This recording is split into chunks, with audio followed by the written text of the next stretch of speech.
नमस्कार दोस्तों, मैं दिलीप सैनी आप सभी का डीएम कोचिंग क्लासेज की इन फ्री ऑनलाइन क्लासेज में एक बार फिर से हार्दिक स्वागत करता हूं। दोस्तों, हमने जो साइंस की सीरीज स्टार्ट की थी जिसके अंदर हम एक लेसन कर चुके हैं और दूसरा लेसन अपना चल रहा था। पहला जो लेसन हमने कंप्लीट किया था वो अपना था प्रकाश वाला लेसन, और अब अपने स्टार्ट कर रहे हैं जो विद्युत धारा वाला लेसन अपना चल रहा है, जिसके अंदर हमने विद्युत धारा, विभव, विभवांतर और प्रतिरोध के बारे में अपने पढ़ चुके हैं। तो आपने अगर वो वीडियो भी नहीं देखे हैं तो आप यूट्यूब चैनल की प्लेलिस्ट में जाइए और वहां पर 10th साइंस के नाम से जो प्लेलिस्ट बनी हुई है उसके अंदर आपको वो सारे वीडियोस मिल जाएंगे। आज अपने उससे आगे बात करते हैं। एक अपना होता है विद्युत धारा का उष्मीय प्रभाव। विद्युत धारा का उष्मीय प्रभाव। उष्मीय प्रभाव। विद्युत धारा का उष्मीय प्रभाव, heating effect of electric current, कि इलेक्ट्रिक करंट जो है विद्युत धारा है उसका उष्मीय प्रभाव क्या होता है। तो इसके बारे में अपने को उष्मीय प्रभाव के लिए अपने को इसकी तरफ ध्यान देना है। ये अपना क्या लिखा हुआ है, उष्मा। उष्मा क्या होती है? उष्मा एक ऐसी ऊर्जा होती है जिसका स्थानांतरण जो है वो ताप पर निर्भर करता है, अर्थात उष्मा ऊर्जा की वह मात्रा। उष्मा क्या है? ऊर्जा की वह मात्रा जो तापमान में परिवर्तन के कारण एक से दूसरे में जाती है, उसको अपने क्या कहते हैं? उष्मा। अब अपने ये देखते हैं, कोई जो चालक तार होता है उसके अंदर अपने विद्युत धारा प्रवाहित होती है, तो धीरे धीरे तार जो है वो गर्म होने लग जाता है। तार क्या होने लग जाता है? गर्म होने लग जाता है। उस प्रकार तार के गर्म होने को क्या कहते हैं? विद्युत धारा का उष्मीय प्रभाव। यानी विद्युत धारा प्रवाहित करने पर चालक तार का धीरे धीरे गर्म हो जाना, वो ही क्या कहलाता है? विद्युत धारा का उष्मीय प्रभाव। अब ये विद्युत धारा का उष्मीय प्रभाव जो है, हमें पता है तार गर्म हुआ है अर्थात उसमें उष्मा उत्पन्न हुई है। उष्मा यानी हीट। वो कितनी उष्मा उत्पन्न होगी उसका अपना फॉर्मूला होता है H बराबर आई स्क्वायर आर टी, जिसे जूल का तापन नियम कहते हैं। एक वैज्ञानिक थे जिनका नाम क्या था? जूल। उन्होंने ये बताया कि जो उत्पन्न उष्मा है उसका फॉर्मूला क्या होता है? H बराबर आई स्क्वायर आर टी। कहने का मतलब अपने ये लिख सकते हैं, इससे अपने तीन बातें ध्यान में आती है। पहली, H समानुपाती किसके होता है? आई स्क्वायर के। दूसरी बात अपने देखें तो H समानुपाती किसके है? R के। और तीसरा अपने देखते हैं H समानुपाती किसके है? T के। जहां H क्या चीज है? हीट यानी उष्मा है। I क्या चीज है? विद्युत धारा है। R अपना प्रतिरोध है, जबकि T क्या है? समय है। अर्थात उत्पन्न उष्मा जो है वो आई स्क्वायर के समानुपाती है। कहने का मतलब H समानुपाती आई स्क्वायर, यानी कि उत्पन्न उष्मा जो है वो विद्युत धारा के वर्ग के समानुपाती। स्क्वायर का मतलब वर्ग, यानी उत्पन्न उष्मा विद्युत धारा के वर्ग के समानुपाती होती है। पहली बात ये हुई। दूसरी बात अपने क्या लिखेंगे कि उत्पन्न उष्मा का मान जो है वो प्रतिरोध के भी क्या होता है? समानुपाती होता है। तीसरा आपने देखते हैं उत्पन्न उष्मा का मान समय के भी क्या होता है? अपने समानुपाती होता है।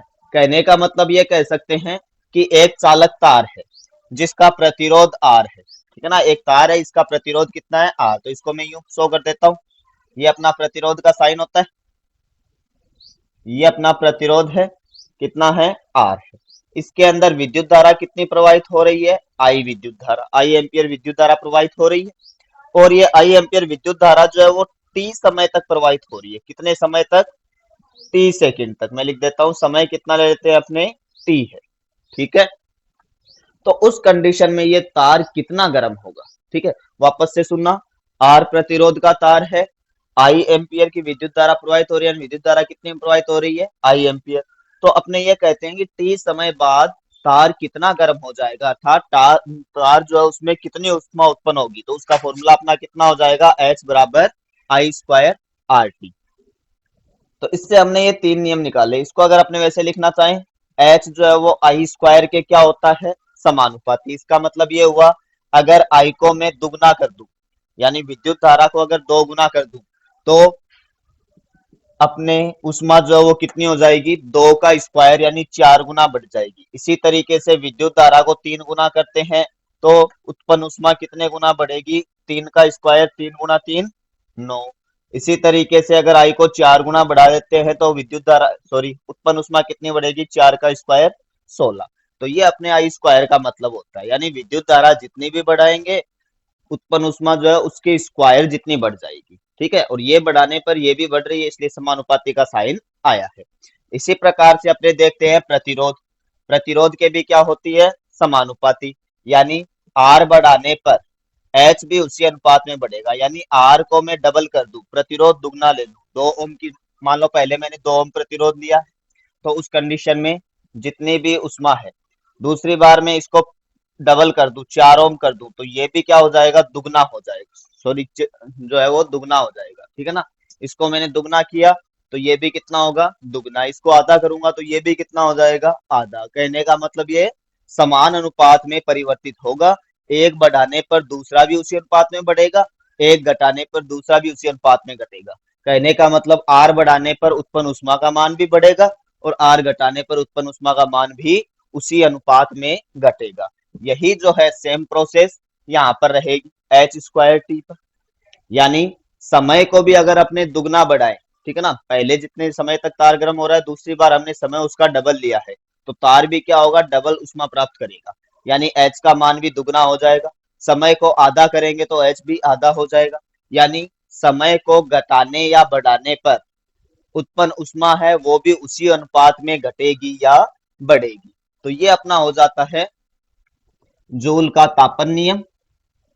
ठीक है, तो वापस से अपने लिख सकते हैं, और इसको जैसे एग्जाम में आपके आ जाए तो इसको आपको क्या करना है, लास्ट लास्ट में लिख देना है। सबसे पहले आपको क्या लिखना है, विद्युत धारा का उसमें प्रभाव किसे कहते हैं, तो किसी चालक तार में विद्युत धारा प्रवाहित करने पर तार गर्म हो जाता है, उसको विद्युत धारा का उसमें प्रभाव कहते हैं। फिर अपने देखते हैं इस उसमें प्रभाव के जरिए उत्पन्न उष्मा जो होती है वो विद्युत धारा के वर्ग के समानुपाती होती है। दूसरी बात अपने लिखेंगे, उत्पन्न उष्मा जो है वो चालक तार का जो प्रतिरोध है उसके समानुपाती होती है। उत्पन्न उष्मा का मान प्रवाहित धारा, यानी जितने समय तक धारा प्रवाहित हो रही है उस समय के भी क्या होता है, समानुपाती। तो समीकरण 1, 2 व 3 से यहाँ पर क्या लिख देंगे, समीकरण 1, 2 व 3 से अपने लिख देंगे एच समानुपाती आई स्क्वायर आर टी। अब हमें पता है कि समानुपाती का साइन हटाते हैं तो क्या होता है, बराबर का साइन आता है, और साथ में एक नियतांक आ जाता है। तो मैं लिख देता हूं h बराबर के आई स्क्वायर आर टी। लेकिन अपने ये देखते हैं, ये जो k आता है इसकी वैल्यू अपने 1 होती है। कितनी होती है, 1 जूल होती है, इसलिए 1 से मल्टीप्लाई करने पर कोई फायदा नहीं होता, इसलिए अपने इसको ऐसा वैसा रख देते हैं। तो h का अपना फॉर्मूला क्या आ जाता है, आई स्क्वायर आर। ये अपना एच का जो है वो मुख्यतः फॉर्मूला हो जाता है। अब इसी फॉर्मूले को अपने ओम के नियम से अलग जो प्रकार है उनमें भी बदल सकते हैं। जैसे पहला हमने फॉर्मूला क्या लिया है, एच बराबर आई स्क्वायर आर टी। ठीक है, अब इस आई स्क्वायर को मैं लिख देता हूं एच बराबर आई आई आर टी, यानी आई स्क्वायर को मैंने 2 बार आई आई लिख दिया। ये आई आर जो है ये क्या होता है, तो ये आई आर हमने ओम का नियम पढ़ा है, V समानुपाती आई या V बराबर आर आई या आई आर। तो आई आर किसके बराबर हुआ, V के, किस नियम से, ओम के नियम से। तो इस आई आर की जगह क्या लिख सकता हूं, H बराबर आई वी आर। तो ये अपना हो जाता है दूसरा फॉर्मूला। ये पहला फॉर्मूला, ये दूसरा फॉर्मूला। आई और आई आर की जगह क्या हो गया, V गुना टी, सॉरी यहाँ पर आर नहीं है, क्या है, टी। तो आई वी टी, ये अपना दूसरा फॉर्मूला हो जाता है। तीसरी बार अपने क्या कर सकते हैं, इस आई की जगह v बट्टे आर होता है, तो आई की जगह मैं क्या लिख देता हूँ, v बट्टे आर, और ये गुणा में v है और ये t है, तो इनको आपस में गुणा करेंगे तो h बराबर क्या बन गया, v स्क्वायर बट्टे आर टी। ठीक है, तो ये अपने हो जाते हैं 3 फॉर्मूले हैं जो इसी से अपने मिलकर के बने हुए हैं। ठीक है, पहला क्या था, h बराबर I square R T, main formula यही है, इसी को आपको याद रखना है। अब आई स्क्वायर को यूं लिख सकते हैं, आई गुणा आई। अब इस आई आर की जगह अपना v होता है ओम के नियम से, और दूसरा फॉर्मूला क्या बन गया, आई ऐसा का ऐसा, आई आर की जगह v और साथ में t, तो आई वी टी बन जाता है। तीसरा अपने देखते हैं, आई बराबर तो v बटे आर होता है क्योंकि v बराबर आर आई, ओम का नियम क्या होता है, V बराबर आर आई, इसलिए I बराबर ये R बट्टे में आ जाएगा तो V बट्टे आर। तो इस I की जगह क्या लिख दिया, V बट्टे आर, एक V और है तो ये दोनों V गुणा हो गए क्या हो जाएंगे, V स्क्वायर बट्टे में R और साथ में क्या है T। तो ये अपने हो जाता है ऊष्मा। अब होता है ऊष्मा का मात्रक क्या होता है। तो ऊष्मा जो है वो क्या है, ऊर्जा का ही एक रूप है। तो जो मात्रक ऊर्जा का होता है वही मात्रक क्या होगा, ऊष्मा का भी होगा। तो ऊष्मा का अपने मात्रक होता है, मैं लिख देता हूं यहां पर, कार्य और ऊर्जा दोनों का ही मात्रक क्या होता है, जूल होता है। ऐसा ही मात्रक जिसको अपने बोलते हैं जूल होता है। इसके अलावा ऊर्जा का मात्रक कैलोरी वगैरह भी होते हैं, लेकिन वो अलग चीज है। अपने को ऐसा ही मात्रक पे ध्यान देना है। जैसे समय की बात करें तो समय का ऐसा ही मात्रक क्या होता है, सेकंड होता है। लेकिन उसके अलावा अपने मिनट घंटे इनमें भी मापते हैं, लेकिन अपने को ध्यान किसका रखना है, ऐसा ही मात्रक होगा। स्टैंडर्ड यूनिट जो मात्रक होते हैं उनके बारे में।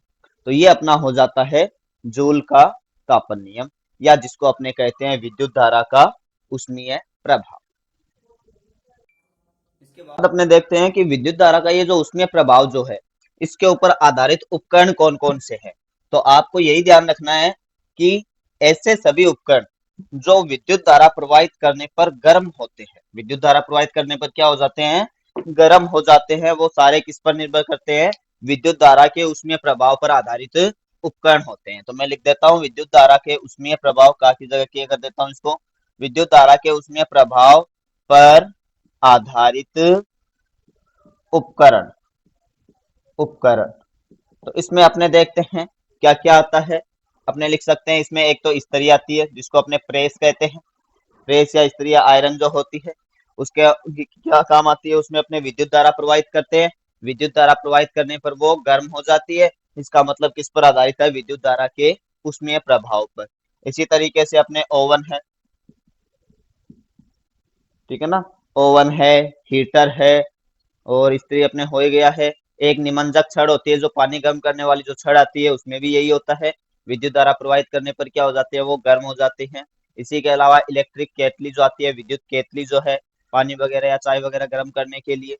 तो ये सभी उपकरण किस पर आधारित होते हैं, विद्युत धारा के उष्मीय प्रभाव पर, क्योंकि इन सभी के अंदर ही क्या होता है, अपने विद्युत धारा प्रवाहित करने पर ये गर्म हो जाते हैं। इसके अलावा आपने देखे जैसे पार्लर वगैरह चीजों में देखें तो उसके अंदर स्ट्रेटनर जो होता है बालों को जो है वो सीधा करने वाला, ठीक है ना, स्ट्रेटनर होता है, वो भी क्या होता है, इलेक्ट्रिक करंट की वजह से गर्म हो जाता है, जिससे अपने उसको काम में ले सकते हैं। इसी के अलावा हेयर ड्रायर है। तो ये सभी चीजें जो है वो किस पर आधारित है, अपने विद्युत धारा के उष्मीय प्रभाव पर, और इसी को अपने विद्युत धारा का तापीय प्रभाव भी कहते हैं। नेक्स्ट अपने बात करते हैं विद्युत शक्ति के ऊपर। अगला टॉपिक अपना क्या है, विद्युत शक्ति। विद्युत शक्ति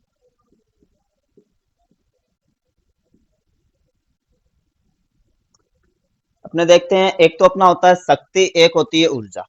अब कार्य करने की क्षमता को ऊर्जा कहते हैं। ऊर्जा किसे कहते हैं, कार्य करने की क्षमता क्या कहलाती है, ऊर्जा। जबकि कार्य करने की दर जो है वो अपनी शक्ति कहलाती है। शक्ति किसे कहते हैं, कार्य करने की दर को, ठीक है। तो कार्य करने की जो दर होगी, दर का मतलब क्या होगा, अपॉन में समय आएगा, बट्टे में समय आएगा, यानी शक्ति का सूत्र क्या होता है, कार्य बट्टा समय, ठीक है। अब अपने बात करते हैं विद्युत शक्ति क्या होती है। वो तो क्या होती है, केवल शक्ति।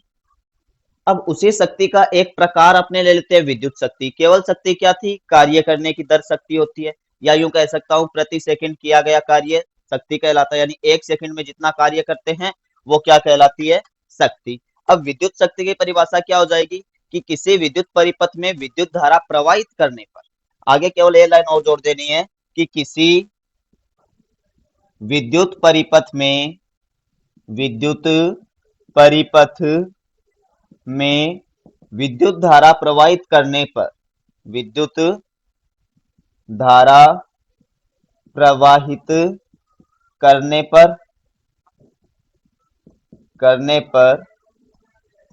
प्रति सेकंड किया गया कार्य, या करने के लिए कह सकते हैं, विद्युत धारा प्रवाहित करने के लिए प्रति सेकंड किया गया कार्य क्या कहलाता है, अपना विद्युत शक्ति। तो विद्युत शक्ति की अपने बात करें तो इसका फॉर्मूला क्या होगा, तो मैं लिख सकता हूं विद्युत शक्ति, शक्ति यानी पावर है तो इसको पी से लिख सकते हैं।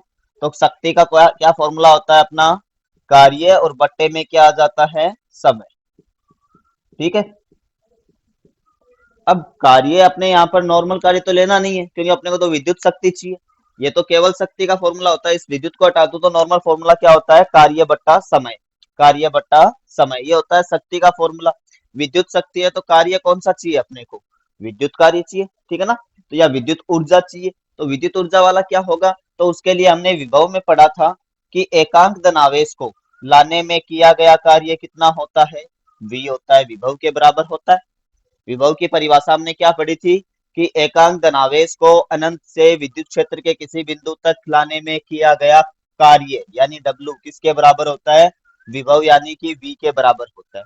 अब प्लस एक आवेश को लाए तो एक V होगा कार्य, दो को लेके आएंगे तो 2V, तीन को लेके आएंगे तो 3V, और मैं ये कह देता हूँ Q आवेश को लेके आए, जहां Q का मान कुछ भी हो सकता है तो कार्य क्या हो जाता है अपना, QV हो जाता है। ठीक है। तो इस W क्या होता है अपना, QV होता है। तो इस W की जगह में क्या लिख सकता हूँ, QV। तो अपना सूत्र क्या बन जाता है, P बराबर W की जगह क्या लिख दिया, QV बट्टा T। ठीक है। नेक्स्ट अपने देखते हैं Q। Q यहाँ पर क्या है, आवेश है। Q क्या चीज है, आवेश है। इसको मैं कैपिटल Q लिख देता हूँ, क्योंकि पहले हमने इसको कैपिटल Q के रूप में काम में लिया, तो कैपिटल Q लिख देता हूँ। Q जहां पर क्या चीज है, आवेश है।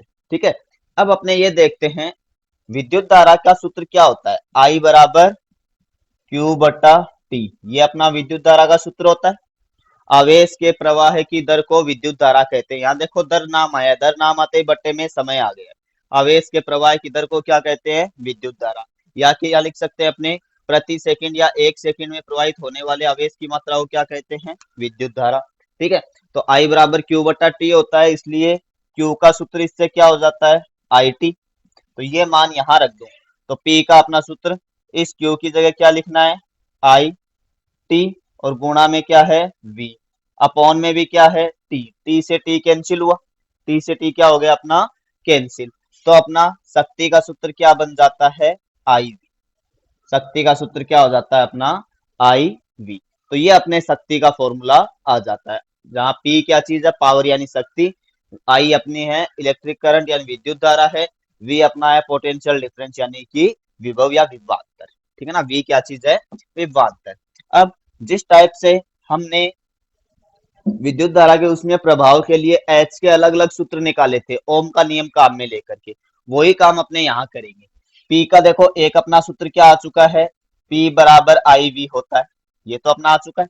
फिर ओम का नियम अपने काम में लेते हैं, तो ओम के नियम से क्या होता है, ओम के नियम से, ओम के नियम से हमें पता है V बराबर होता है RI या IR, लिख देता हूँ। V बराबर क्या होता है, IR।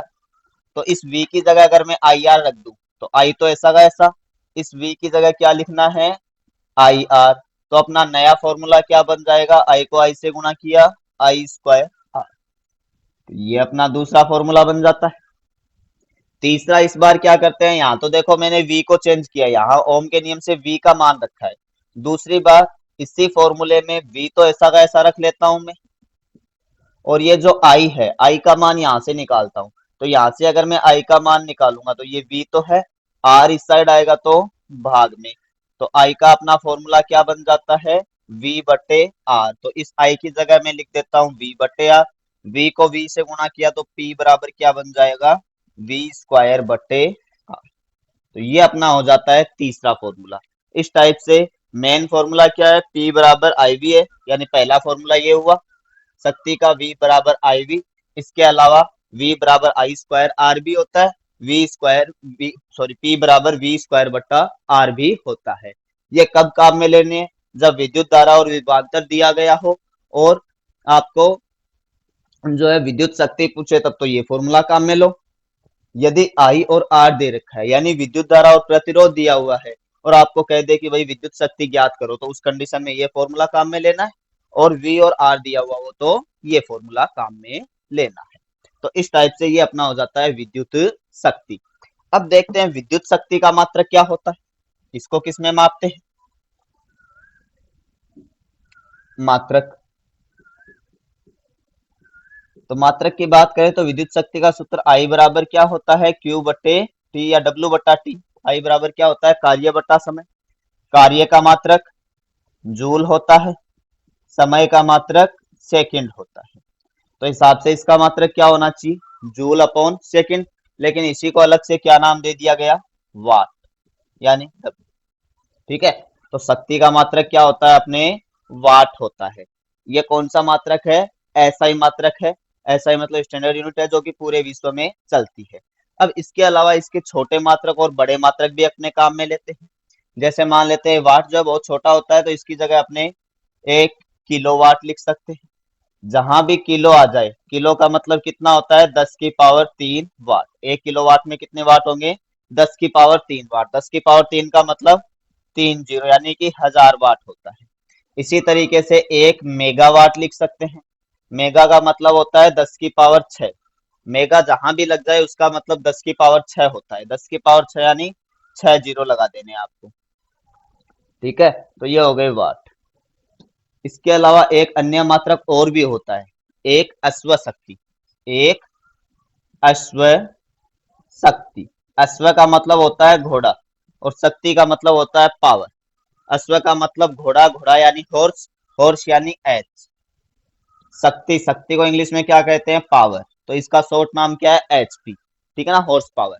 तो एक अश्व शक्ति में कितने वाट होते हैं, 746 वाट। ये भी आपको ध्यान रखना है, कई बार एग्जाम में आया हुआ क्वेश्चन है कि एक अश्व शक्ति में कितने वाट होते हैं, तो 746 वाट होते हैं। तो ये अपने हो जाते हैं इसके मात्रक, अर्थात शक्ति को किसमें मापा जाता है। वापस से देखिए ना कि ऐसा ही मात्रक तो वाट हुआ, इसके अलावा लेकिन वाट जो बहुत छोटा होता है, इसलिए किलोवाट, मेगावाट या एचपी यानी हॉर्स पावर में भी इसको बताते हैं। 1 किलोवाट में कितने वाट होते हैं, 1000 वाट। 1 मेगावाट में कितने वाट होते हैं, 10 लाख। और एक अश्व शक्ति में कितने होते हैं, 746 वाट। तो ये अपना हो जाता है विद्युत शक्ति। नेक्स्ट अपने इसमें बात करते हैं विद्युत ऊर्जा के बारे में। विद्युत ऊर्जा। अब ये विद्युत ऊर्जा क्या होती है, तो अपने विद्युत ऊर्जा का वैसे देखें तो विद्युत ऊर्जा का फॉर्मूला क्या होता है, ये जो अपनी विद्युत शक्ति है, विद्युत शक्ति इनटू समय, दोनों का गुणनफल क्या कहलाता है, विद्युत ऊर्जा कहलाता है। यानी विद्युत शक्ति और समय दोनों का गुणनफल अपने विद्युत ऊर्जा कहलाता है। ठीक है, अब विद्युत ऊर्जा का ये हो गया। तो इस कंडीशन में अगर इसके फॉर्मूले की बात करें, तो अपने ये देखना है विद्युत ऊर्जा को अगर मैं ई से लिख देता हूँ, चलो ऊर्जा इसलिए ई से शो कर देता हूँ। तो ई का फॉर्मूला मेरा क्या है, पी को किससे गुणा करना है, विद्युत शक्ति को किससे गुणा करना है, समय टी से गुणा करना है। अब पी के तो अपने पास तीन तीन फॉर्मूले हैं, तो तीनों को किससे गुणा कर देंगे, टी से गुणा कर देंगे तो ये आ जाएगा। तो ये एक तो अपना पी टी हो गया। पी की जगह मैं क्या लिख सकता हूँ, आई वी, और गुणा में टी लगा दिया। तो दूसरा फॉर्मूला मेरा विद्युत ऊर्जा का ये हो जाता है आई वी टी। तीसरा फॉर्मूला क्या होगा, आई स्क्वायर आर तो है, और उसी के आगे क्या लगा देते हैं अपने, टी लगा देते हैं। इसके आगे टी लगाया तो ये तीसरा फॉर्मूला हो गया विद्युत ऊर्जा का।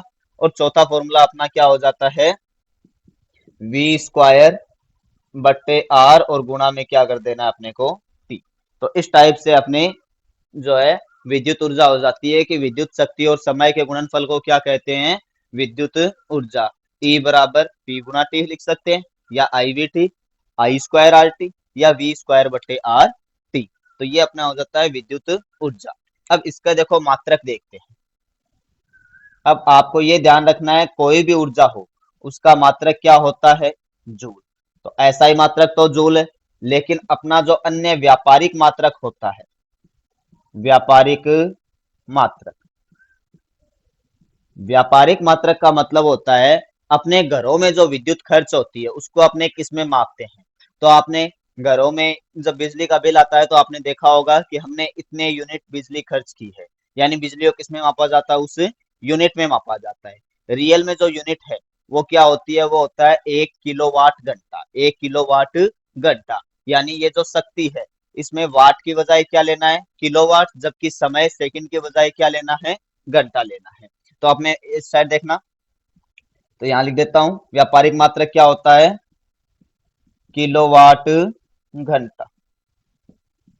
ये इसका होता है व्यापारिक मात्रक। जिसको अपने जो है नॉर्मल भाषा में क्या लिखते हैं, यूनिट बोलते हैं, कि इतने यूनिट हमने विद्युत खर्च की है। उसके बाद जहाँ की जो रेट होती है, जैसे मान लिया कॉमर्शियल है यानी व्यापारिक अपना जो मीटर है वो कॉमर्शियल है, दुकान का मीटर है तो उसकी रेट ज्यादा होती है, घर का मीटर है तो कम होती है, यानी घर में काम में ले रहे हैं तो रेट कम होगी।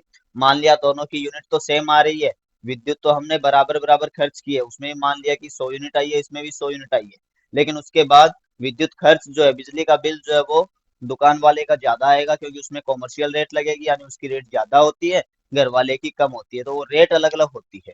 ठीक है, तो पहले अपने यूनिट निकालते हैं कितनी विद्युत खर्च की है, उसके बाद उसको रेट से मल्टीप्लाई कर देते हैं, तो अपने क्या आ जाता है, टोटल विद्युत खर्च आ जाता है। अब इसके ऊपर जो है अपने कई बार आंकिक क्वेश्चन पूछा गया है एग्जाम में। आपको कुछ उपकरण दिए हुए रहेंगे, जैसे ये कह दिया कि एक घर है, ठीक है, एक घर के अंदर एक बल्ब जलता है, एक बल्ब है जो कि मान लिया 20 वाट का है और रोजाना 2 घंटे जलता है। ठीक है, एक पंखा है जो कि अपने 80 वाट का है और रोजाना, या चलो मैं 150 वाट कर देता हूँ, 150 वाट का है जो कि रोजाना अपने 3 घंटे चलता है। तीसरा अपने बात करते हैं, एक जो है वो अपने फ्रीज है जो कि 200 वाट का है और वो रोजाना 1 घंटे चलता है। बल्ब में ऐसा करता हूँ एक की जगह 2 कर देता हूँ। अब आपको ये पूछा जाएगा कि आप ये बताओ कि एक महीने का उनका टोटल विद्युत खर्च कितना हुआ है, टोटल विद्युत खर्च कितना हुआ है। तो अपने ये देखते हैं, एक बल्ब अगर 1 घंटे चलता है तो 20 वाट खर्च होता है, ठीक है ना। तो अपने क्या करेंगे, पहले देखो 2 बल्ब है, कितने कितने वाट के हैं, 20 20 वाट के, टोटल वाट कितना हो गया, 40 वाट। कितने घंटे चल रहा है, 2 घंटे, तो ये 2 से मल्टीप्लाई, प्लस ये तो बात हो गई बल्ब की। 2 बल्ब थे 20 20 वाट के, 2 घंटे जल रहे हैं, तीनों को मल्टीप्लाई कर दिया तो टोटल अपना कितना हो गया, 80 वाट हो गया। अपने यूं कह सकते हैं 80 वाट हो गया। दूसरा ये देखते हैं, एक पंखा है तो एक को किससे गुणा करना है अपने को, 150 से, और कितने समय तक, 3 समय तक, 3 घंटे तक। इसी तरीके से ये 200 है, एक से गुणा करना है, करो तो करो वरना रहने दो, मिटाई देते हैं इसको। ये कितने समय तक चल रहा है, 1 घंटे तक। और बट्टे में क्या लगा देना है अपने को, 1000। ये बट्टे में 1000 क्यों आया है, क्योंकि अपने ये सभी देखो वाट में दिए हुए हैं, ठीक है ना, और समय किस में है, घंटे में। अपने समय किस में चाहिए, घंटे में चाहिए, पहले से घंटे में, इसलिए कोई दिक्कत नहीं है। लेकिन जो विद्युत शक्ति है वो अपने को किलोवाट में चाहिए, जबकि विद्युत शक्ति दी हुई किसमें अपने को, वाट में। तो अपने वाट को किलोवाट में बदलने के लिए 1000 से भाग दे देते हैं। अब इसको सॉल्व कर लेते हैं अपने, 2 दूनी 4 4 दूनी 8, तो ये 80 वाट तो ये हो गया, प्लस इसको देखते हैं तो 15 3 45, 450 ये हो गया और 200 ये हो गया, बट्टे में कितना है अपना, 1000। इनको जोड़ लेते हैं अपने, तो 0 0 0 0 हो गया, यहाँ 0 और 5 5 5 और 8 13, बचा 1, ये हो गया 3, 3 और 4 7, तो कितना हो जाता है अपना टोटल, 730 वाट। वापस से देख लेते हैं, 450 और 200 हो गए 650, 650 और 50 700 और 30 अलग से हो गए, तो 730 बट्टे में कितना है, 1000। 1000 है तो 3 के बाद पॉइंट लगेगा तो 0.73, तो अपनी यूनिट कितनी है, 0.73 यूनिट जो है पर डे की अपनी आ रही है। यही अगर वो ये कह दे कि एक महीने का कितना होगा, तो ये तो अपने एक दिन का निकला है। टोटल महीने यानी एक महीने की बात करें तो एक महीने में वो दिन देगा, 30 दिन है कि 31 है। अगर 30 दिन हुआ तो इस पूरे को किससे मल्टीप्लाई कर देना है, 30 से, तो वो आ जाएगा टोटल विद्युत खर्च। अब साथ में वो उसकी रेट भी दे सकता है कि अगर एक यूनिट के 5 रुपए लगते हैं तो टोटल विद्युत जो खर्च है वो कितने रुपए आएगा अपना बिल जो है, तो उसको उससे और मल्टीप्लाई कर देना यानी गुणा कर देना। तो इस टाइप से अपना इसके ऊपर एक क्वेश्चन बनता है।